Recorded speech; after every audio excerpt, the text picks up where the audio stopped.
Hey everyone, in this video I want to show you how to add a T2000 heat trace controller to Raychem Supervisor. So what I'm going to do here is from Raychem Supervisor, I'm going to connect to the heat trace controller. I'm going to use the local ports. You could be doing this via Ethernet or the remote RS-45 connection port on the back if you wanted to, but for now I'm just going to do it here. So what I'm going to do is I'm going to connect in. I already know the Modbus address of the local port.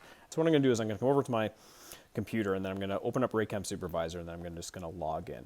So if you don't know what the default username and password is, the default username is admin and the password is ngc123. If you have a really old version of Raychem Supervisor, probably called Digitrace, the password sometimes could be ttcabc, all lowercase. So, oh, that's not handy. ngc123, perfect. Okay.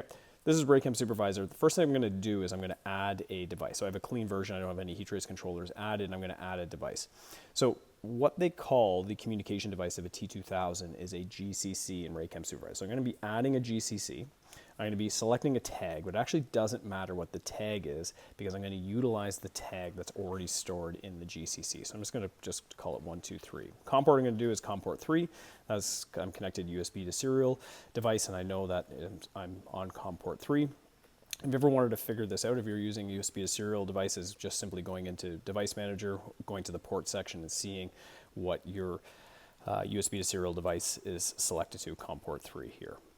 Okay, so I'm going to select port 3, and I know the Modbus address of that device is Modbus address 6. I'm going to select OK. It's going to tell me that the tag in the GCC is actually lab T2000 P11. So I'm going to say, yes, I want to use that one instead.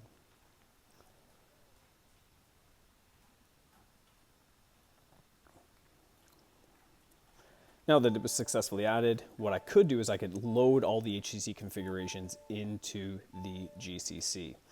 I can do that if I want to, but I can just leave it for now. There we go, silence that because that's super annoying.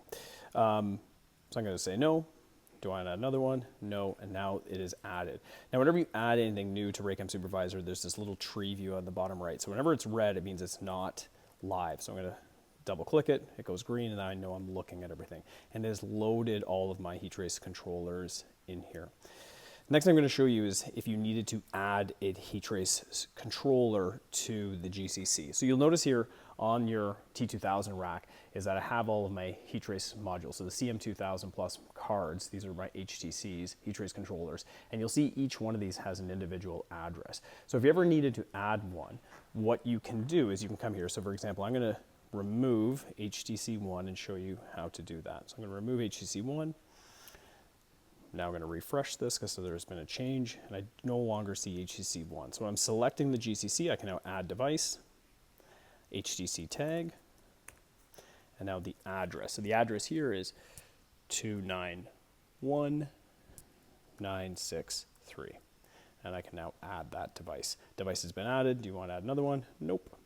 I can refresh it.